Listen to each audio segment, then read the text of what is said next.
રાજકોટ લોકમેળાને લઈને જિલ્લા કલેક્ટર ઓમ પ્રકાશ દ્વારા આપવામાં આવી માહિતી।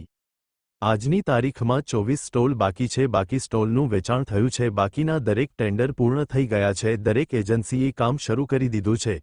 કલ્ચર એક્ટિવિટી સારી રીતે થાય તે માટે અઘોરી ગ્રુપ સહિતના ગ્રુપ દ્વારા પરફોર્મન્સ કરવામાં આવશે। સૌરાષ્ટ્રના ઉભરતા સિંગરને સ્ટેજ મળે તે માટે વ્યવસ્થા કરવામાં આવી છે। ડ્રોન અને એઆઈના માધ્યમથી ક્રાઉડને મેનેજમેન્ટ કરાશે। તમામ એચઓડીને વોકીટોકી આપવામાં આવશે। મેળાના નામકરણની પ્રક્રિયા અંતિમ તબક્કામાં છે।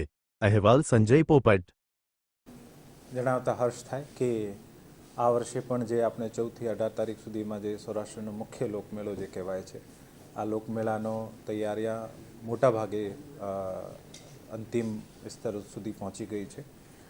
આ તમામ એક્ટિવિટીઝ જે મુખ્ય પરત્વે આપણે સ્ટોલની હરાજી કરવાની હોય અને તમામ પાર્ટીઝને સ્ટોલ આપવાની હોય, આમાં ઓનલી 24 સ્ટોલ આજની તારીખમાં બાકી છે। બાકી તમામ સ્ટોલ્સ જે છે અથવા તો હરાજીથી મળી ગઈ છે અને હરાજી પછી અમને અમુક ફોર્મ્સ રિસીવ થઈ ગયા છે જે લોકો અપસેટ પ્રાઇસ ઉપર લેવા ઈચ્છે છે। મને અપેક્ષા છે આ 24 પણ આપણા મેળો શરૂ થયા આના પહેલાં અપસેટ પ્રાઇસ ઉપર લોકો લઈ જશે અને સ્ટોલ્સની જે પ્રગતિ જે છે બીજા વર્ષોમાં પણ કમ્પેરેટિવલી આપણે જોઈએ છીએ તો આના અનુરૂપ છે। 52ના અલોટમેન્ટ લેટર પણ આપી દીધા છે। આજે જેટલા પણ બાકી હશે તમામ અલોટમેન્ટ લેટર જે છે આજે મોટા ભાગે મળી જશે। આપણા તમામ ટેન્ડર જેટલા પણ છે, સિવિલ વર્કનો હોય, ઇલેક્ટ્રિકલનો હોય, સાઉન્ડનો હોય, એલઈડીનો હોય, આ તમામ ટેન્ડર્સ જે છે આ પૂર્ણ થઈ ગયા છે અને આના એગ્રીમેન્ટ પણ થઈ ગયા છે। એજન્સીઓએ સ્થળ ઉપર કામ કરવાનું મોટાભાગે શરૂ કરી દીધો છે। ઓનલી 3 જ ટેન્ડર, સિક્યોરિટી, એક ડ્રોનનો જે હું આપને પછી બ્રીફ કરીશ અને એડવર્ટાઇઝમેન્ટ આ અત્યારે પ્રોસેસમાં છે। આ પણ મેળા શરૂ થતાં પહેલાં શરૂ થઈ જશે।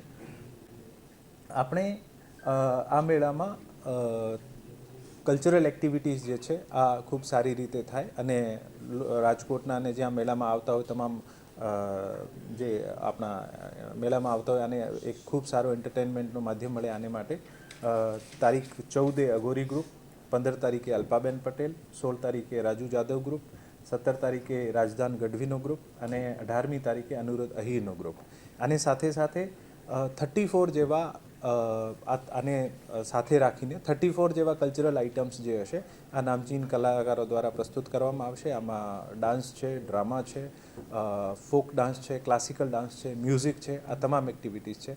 સાથે સાથે અમે આ વર્ષે નક્કી કર્યું છે કે આપણા સૌરાષ્ટ્રના જે ઉભરતા સિંગર્સ જે છે, મ્યુઝિકમાં જે પણ આર્ટિસ્ટ હોય આ તમામને પણ એક સ્ટેજ મળે, જેથી કારણ કે આપણી તમામ તૈયારીઓ ઓલરેડી હોય છે, આ આપણા ઉભરતા સિંગર્સને, ઉભરતા મ્યુઝિશિયન્સને સ્ટેજ મળે આને માટે એક વ્યવસ્થા કરવામાં આવી છે અને ડેલી સાંજે 4 થી 7ના વચ્ચે ઘણા બધા જે આપણા મ્યુઝિશિયન સિંગર હશે આને આપણે સ્ટેજ આપવામાં આવશે, જેથી હું માનું છું કે લગભગ 50થી વધુ આર્ટિસ્ટ જે છે આ 7-8 દિવસમાં પરફોર્મ કરશે। ડિઝાસ્ટર મેનેજમેન્ટના પોઈન્ટ ઓફ વ્યૂથી આપણે અહીંયા આ વર્ષે ડ્રોન અને એઆઈ મારફત ક્રાઉડ કંટ્રોલનો જે છે આ એક્ટિવિટી હાથ ધરવામાં આવી છે। આનું ટેન્ડર ઓલરેડી લાઈવ છે, આવનારા દિવસોમાં પૂરું થઈ જશે। સાથે સાથે જે પોલીસના વોચ ટાવર્સ છે આમાં 5 મુખ્ય જ્યાં સૌથી વધારે ક્રાઉડ હોય છે આવા સ્થળો પર ક્વિક રેસ્પોન્સ ટીમ રાખવામાં આવશે।